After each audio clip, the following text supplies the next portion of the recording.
누가복음 16장 19절부터 31절에 있는 말씀 다 같이 보겠습니다. 19절부터 31절 시작. 한 부자가 있어 자색의 옷과 고운 베옷을 입고 날마다 호화롭게 즐기더라. 그런데 나사로라 이름하는 한 거지가 헌데투성이로 그의 대문 앞에 버려진 채 그의 부자의 상에서 떨어지는 것으로 배불리려 하매 그 헌대를 핥더라. 이에 그 거지가 주어 천사들에게 받들려 아브라함의 품에 들어가고 부자도 죽어 장사되매 그가 음부에서 고통 중에 눈을 들어 멀리 아브라함과 그의 품에 있는 나사로를 보고 불러 이르되 아버지 아브라함이여 나를 긍휼히 여기사 나사로를 보내어 그 손가락 끝에 물을 찍어 내 혀를 서늘하게 하소서. 내가 이 불꽃 가운데에서 괴로워하나이다. 아브라함이 이르되 예 너는 살았을 때에 좋은 것을 받았고 나사로는 고난을 받았으니 이것을 기억하라. 이제 그는 여기서 위로를 받고 너는 괴로움을 받느니라. 그뿐 아니라 너희와 우리 사이에 큰 구렁텅이가 놓여 있어 여기서 너희에게 건너가고자 하되 갈 수 없고 거기서 우리에게 건너올 수도 없게 하였느니라. 이르되 그러면 아버지여 구하오느니 나사로를 내 아버지 집에 보내소서. 내 형제 5이 있으니 그들에게 증언하게 하여 그들로 이 고통받는 곳에 오지 않게 하소서. 아브라함이 이르되 그들에게 모세와 선지자들이 있으니 그들에게 들을지니라. 이르되 그렇지 아니하니이다. 아버지 아브라함이여 만일 죽은 자에게서 그들에게 가는 자가 있으면 회개하리이다. 이르되 모세와 선지자들에게 듣지 아니하면 비록 죽은 자 가운데에서 살아나는 자가 있을지라도 고난을 받지 아니하리라 하였다 하시니라. 아멘. 오늘 성경에 보면은 두 사람이 등장합니다. 한 사람은 거지 나사로고 또 한 사람은 부자인데 이 사람의 이름은 오늘 본문에 등장하지 않고 있습니다. 이 부자와 거지 나사로 이들의 삶이 어떠했는가 오늘 본문은 구체적으로 그들의 삶의 면목을 기록해 놓고 있습니다. 여기 19절 말씀 보면은 그렇게 말하죠. 19절 말씀 다 같이 한번 볼까요? 한 부자가 있어 자색 옷과 고운 베옷을 입고 날마다 호화롭게 즐기더라. 이 옷이 날개라는 말과 같이 그는 자색 옷과 고운 베옷을 입고 그렇게 살았습니다. 자색 옷은 당시에 왕족이나 귀족들이 입었던 그런 옷입니다. 또 뿐만 아니라 고운 베옷은 같은 무게, 여기에서 이 고운 베옷이 얼마나 값어치가 있느냐 하면은 같은 무게의 금과 이렇게 비교를 했을 때에 훨씬 이 고운 베옷의 값어치가 더 컸습니다. 그만큼 이 그때 당시에 이 고운 베옷은 금값보다 더 비싼 그런 옷이었던 것이지요. 그리고 날마다 호화를 열라겠다 이 말은 날마다 잔치를 열었다 하는 그런 의미입니다. 그러면 가난한 나사로는 어떻게 살았습니까? 또 20절과 21절 말씀 또 보겠습니다. 20절 21절 시작. 그런데 나사로라 이름하는 한 거지가 헌데투성이로 그의 대문 앞에 버려진 채 그 부자의 상에서 떨어지는 것으로 배불리려 하며 심지어 개들이 와서 그 헌데를 핥더라. 이 나사로는 아무것도 가진 것이 없었습니다. 그는 물질적으로도 가난했지만은 말씀에 보면은 피부병을 앓고 있었던 건강치 못한 그런 사람이었습니다. 온몸이 부스럼과 악창으로 성한 것이 없었어요. 오죽했으면은 그 개가 와서 그 헌데를 핥더라 이렇게 기록하고 있겠습니까? 부자와 거지 나사로의 삶이 얼마나 대조적입니까? 부자는 비싼 고가의 옷을 입고 날마다 사람들과 더불어 잔치를 즐기며 살았는데, 이 가난한 나사로는 병든 몸을 안고 그렇게 부자의 상에서 떨어지는 그런 음식 부스러기나 얻어먹으면서 그렇게 하루하루를 연명하며 개처럼 살았습니다. 그런데 이것이 또 이 세상이지요. 그런데 세월이 흘러서 이 두 사람이 다 죽게 되었어요. 부자도 죽었고 거지 나사로도 죽었습니다. 22절 말씀 또 보겠습니다. 시작. 이에 그 거지가 죽어 천사들에 받들려 아브라함의 품에 들어가고 부자도 죽어 장사되매. 부자도 죽습니다. 가난한 자도 죽습니다. 배운 자도 죽습니다. 배우지 못한 자도 죽습니다. 불로초를 구했던 진시 황제도 죽었습니다.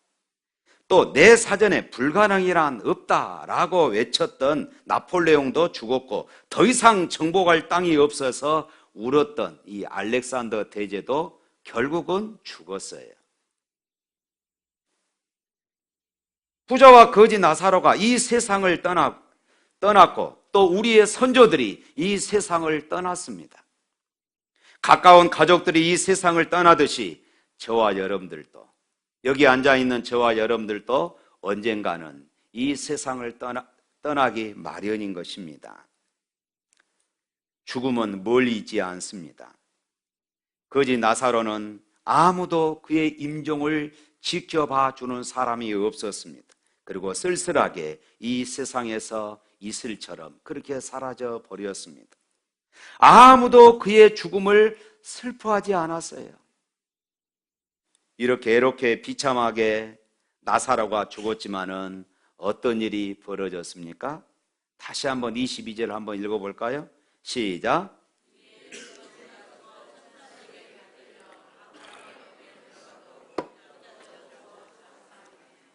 예, 이에 그 거지가 죽어 천사들에게 받들려 아브라함의 품에 들어가고. 죽으면은 끝장인 줄 알았는데 죽음이 끝이 아니었습니다. 지금 그렇게 기록하고 있지 않습니까? 천사들이 와서 아브라함의 영혼을 왕처럼 받들어서, 이 나사로의 영혼을 왕처럼 받들어서 아브라함의 품으로 그렇게 가지고 갑니다. 여기서 아브라함 품은 천국을 말해요. 그러니까 나사로의 영혼이 육체의 장막을 벗고 나왔을 때에 많은 천사들이 마치 왕을 받들듯이 그 영혼을 받들어서 천국에 들어가게 되었다, 이 말씀입니다. 죽음은 끝장이 아닙니다. 죽음은 멸절이 아닙니다.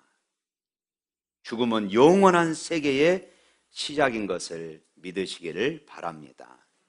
사람들은 죽음을 심장의 멎음이라 이렇게 말합니다. 심장에 멎으면은 죽는다 이렇게 말해요. 그러나 성경은 그렇게 말하지 않습니다. 이 죽음은 영과 육의 분리입니다.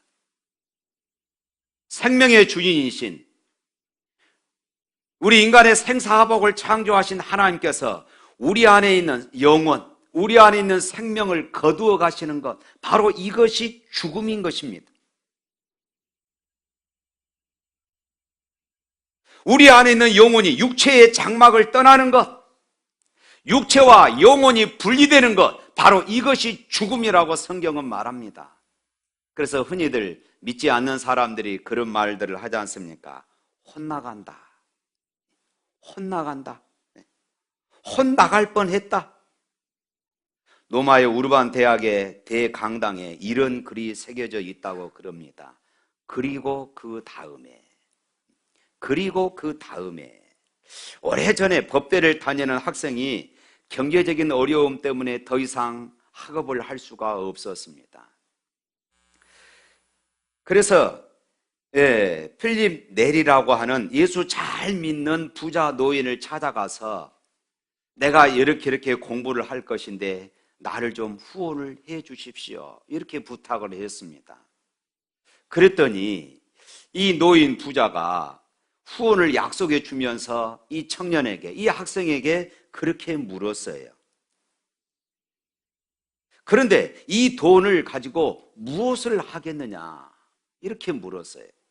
그랬더니 학생이 이렇게 대답합니다. 예, 우선 법대를 졸업해야 하겠습니다. 노인이 또 묻습니다. 그러면 그 다음에는? 학생이 대답합니다. 변호사가 되렵니다. 노인이 또 물어요. 그리고 그 다음에는? 예, 돈을 벌겠습니다. 그리고 그 다음에는? 예, 집을 짓고 결혼을 하겠습니다. 그리고 그 다음에는? 자녀를 낳고 자녀들을 교육시켜야 되겠지요.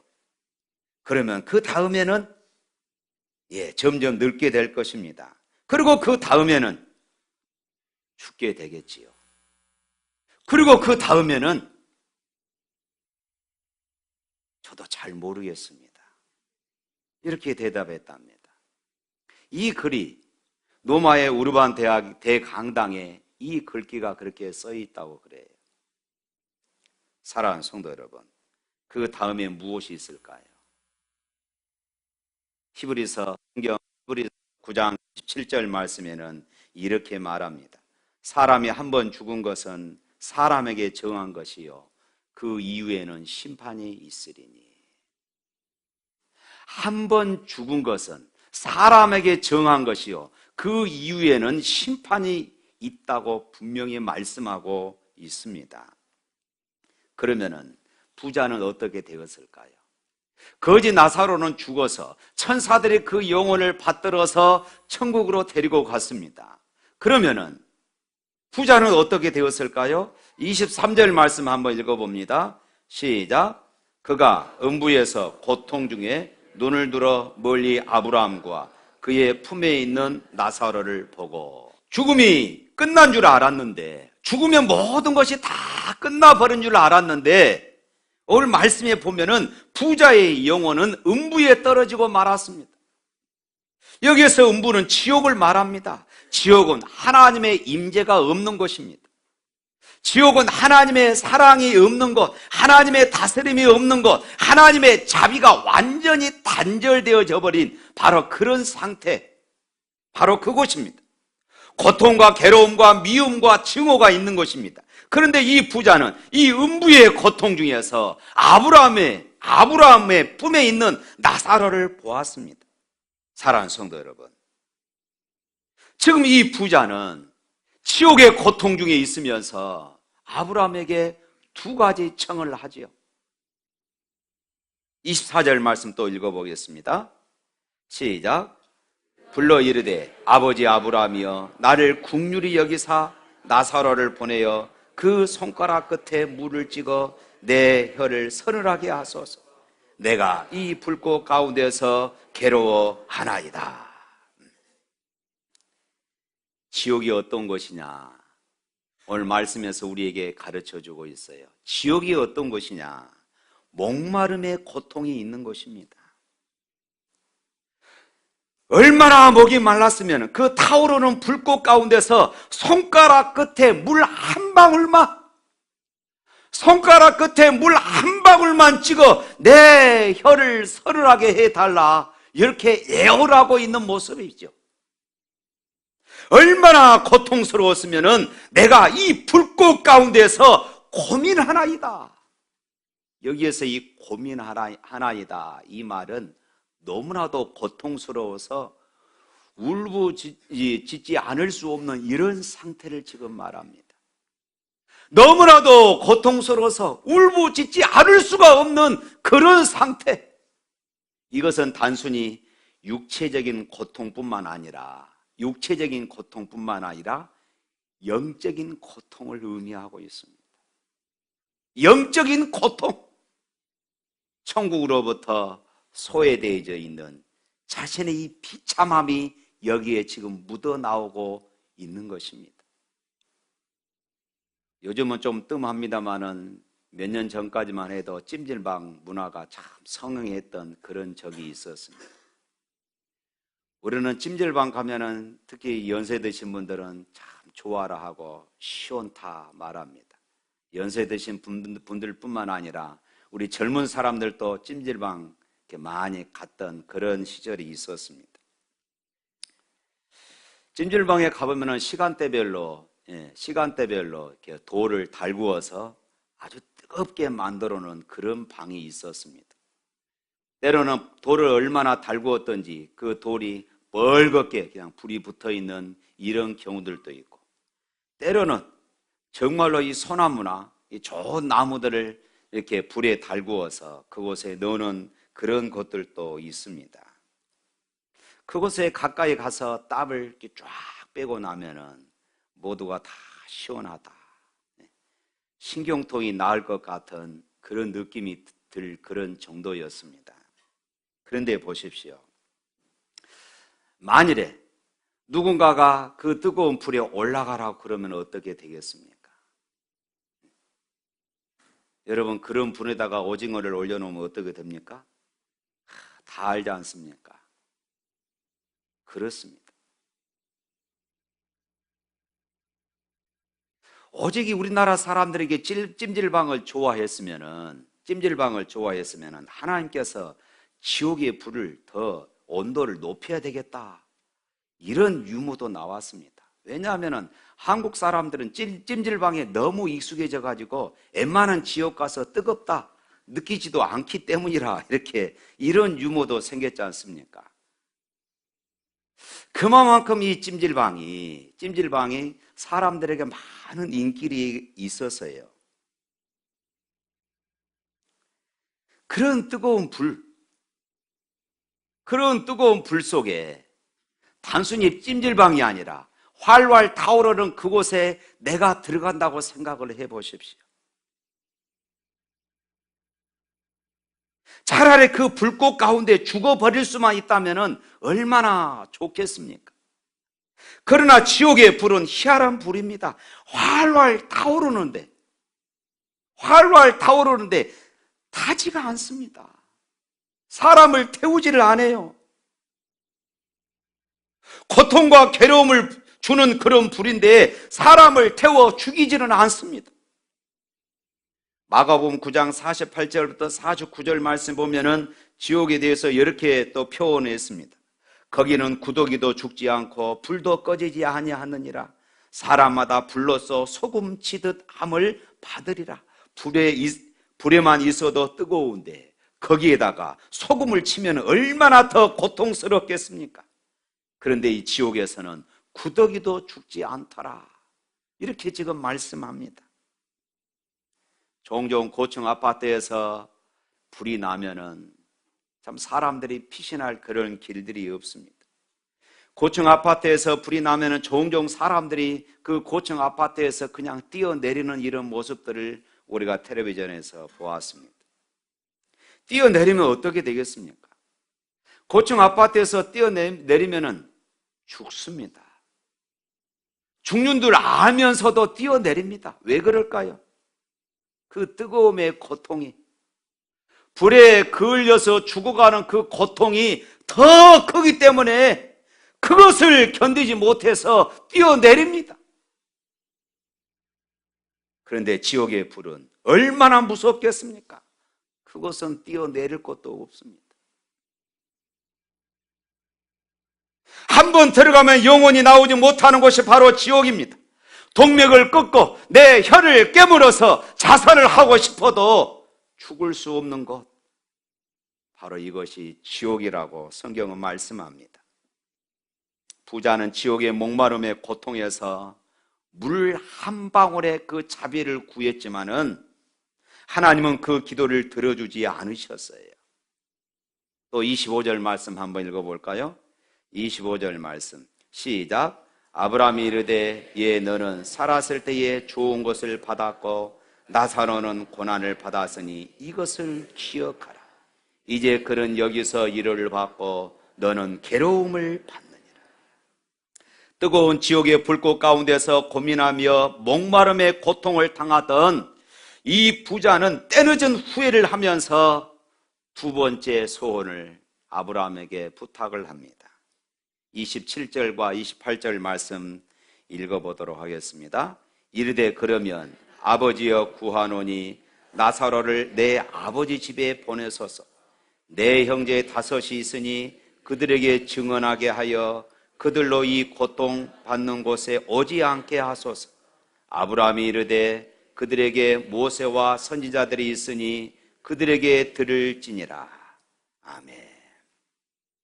형제 5이 있는데 나의 형제로 하여금 이곳에 오지 않게 해달라는 것입니다. 그런데 하나님께서는 이 기도마저 들어주지 않습니다. 지금 이 세상에는 모세와 선지자와 같은 복음 전하는 사람들이 많이 있다. 우리도 지난주 총력 전도주의를 하면서 이후 초청잔치 하면서 많은 사람들에게 전도제를 나누고 복음을 전했지 않습니까? 이 땅에 수없이 많은 그리스도인들이 복음을 전하고 있습니다. 그런데 그들이 전하는 복음을 받아들이지 않는 자들이 죽은 자가 다시 살아나서 그들에게 복음을 전한다고 한들 그 사람들이 이 복음을 믿겠느냐? 그러므로 복음은 살아있는 사람들에게 들어야지 죽은 나사로가 살아서 전한다고 한들 그들이 복음을 믿지 않는다. 그 말씀입니다. 그렇습니다. 이 복음은요, 기회가 있을 때 우리가 들어야 하고 그 말씀을 들어야 합니다. 특별히 오늘 말씀에서 지옥은 절대로 강구와 소원이 응답되는 것이 아닙니다. 여러분 보십시오. 부자의 강구가 얼마나 간절했겠습니까? 고통 중에서 부르짖는 그런 기도였을 것입니다. 그럼에도 불구하고 거절입니다. 지옥이 바로 이런 곳이었습니다. 사랑하는 성도 여러분, 천국과 지옥은 분명히 있습니다.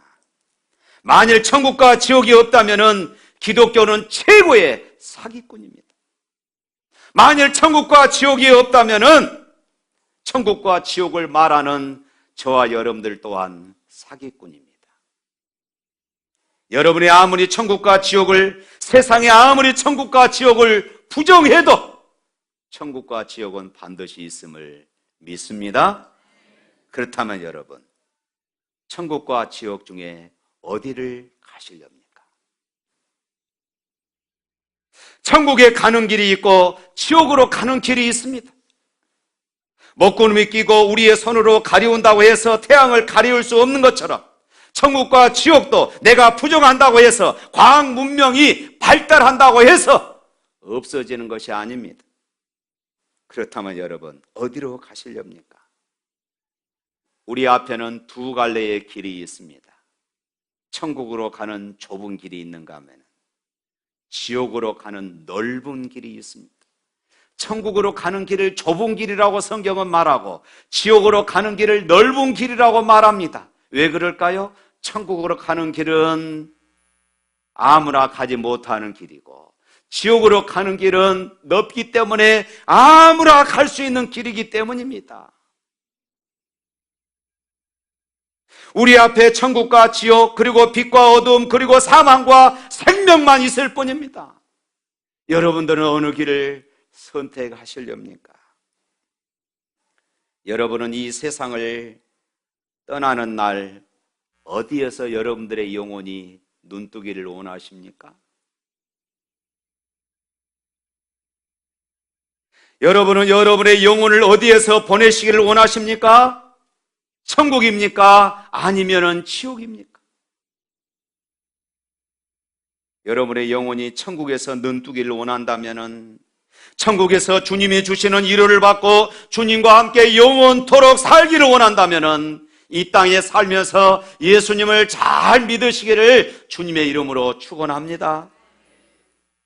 그런데요, 천국과 지옥은 현재의 삶의 결과입니다.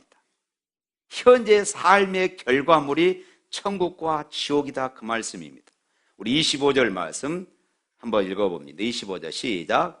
아브라함이 이르되 예, 너는 살았을 때에 좋은 것을 받았고 나사로는 고난을 받았으니 이것을 기억하라. 이제 그는 여기서 위로를 받고 너는 괴로움을 받느니라. 이것을 기억하라. 우리가 살았던 삶입니다. 우리가 그간에 살아왔던 이런 삶이에요. 여기서 부자가 돈이 많아서 지옥 간 것이 아닙니다. 여기서 나사로가 가난하게 살았기 때문에, 그가 거지였기 때문에 천국 간 것이 아닙니다. 기억해야 합니다. 그렇지만 이런 논리는 있습니다. 돈 가지고 사회적인 신분과 명성이 있고 성공했으면 그 성공을 보면서 살아계신 하나님을 보지 못하는 경우가 많더라는 것입니다. 가난할 때 그때처럼 하나님을 신실하게 믿던 사람이 돈이 많아지면 하나님과 담쌓는 사람들이 있더라는 것입니다. 회사에 처음 들어가서 신입사원으로 있을 때는 회사에서도 큐티하며 성경 보며 찬송하며 그렇게 살던 사람이 과장이 되고 부장이 되고 이사가 되니까 차츰차츰 하나님과 멀어지더라는 것입니다. 신앙도 형식적인 신앙이 되는 것이었습니다. 그러다가 하나님을 떠나는 것을 봅니다. 이런 일들이 얼마나 많이 있는지 몰라요. 사랑하는 성도 여러분, 성공은 분명히 하나님의 축복입니다. 모든 사람들이 성공을 추구하고 있고 성공을 꿈꾸고 있습니다. 그러나 여러분, 성공이라는 것은 때로는 무서운 것입니다. 성공이라는 것은 때로는 무서운 것이에요. 돈이라는 것은 때로는 무섭습니다. 우리나라가 이렇게 위기에 빠진 것이 무엇입니까? 결국 이 돈 때문이지 않습니까? 돈 때문입니다. 성공이 갖는 함정, 부요가 갖는 함정, 명성이 갖는 함정, 우리 하나님을 못 보게 만든다면 그 성공은 가장 무서운 실패이고, 사람들이 축복이라고 생각했던 것이 잘못하면 무서운 저주가 되는 것이에요. 그러나 어떤 경우에 실패했기 때문에 그 고통 중에서, 그 실패 중에서 하나님을 볼 수 있다면 오히려 그 실패가 성공이 되는 것입니다. 가난이 고통스럽고 불편하지만은 그 가난 때문에 하나님을 온전히 붙잡을 수 있다면은 그 가난이 성공일 수가 있어요. 하여튼 우리가 이 땅에 우리가 살았던 그 삶의 결과로 천국과 지옥이 결정된다는 사실입니다. 사랑하는 성도 여러분, 이 시간 내가 얼마나 많은 지식을 가지고 있는가 잊어버리십시오. 왜냐하면 그 지식이, 오늘 본문 말씀의 핵심이 이것입니다.